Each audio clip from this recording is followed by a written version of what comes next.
ছাত্র জনতার গণ অভ্যুত্থানে নিহতদের স্মরণে শিক্ষা অনির্বাণে শ্রদ্ধা জানিয়েছেন অন্তর্বর্তীকালীন সরকারের প্রধান উপদেষ্টা ডক্টর মোহাম্মদ ইউনূস।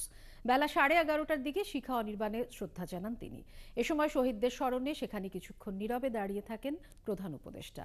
শেখ হাসিনা সরকারের পতনের পর শান্তিতে নোবেল বিজয়ী ডক্টর মোহাম্মদ ইউনূসের নেতৃত্বে অন্তর্বর্তীকালীন সরকার গঠন করা হয়।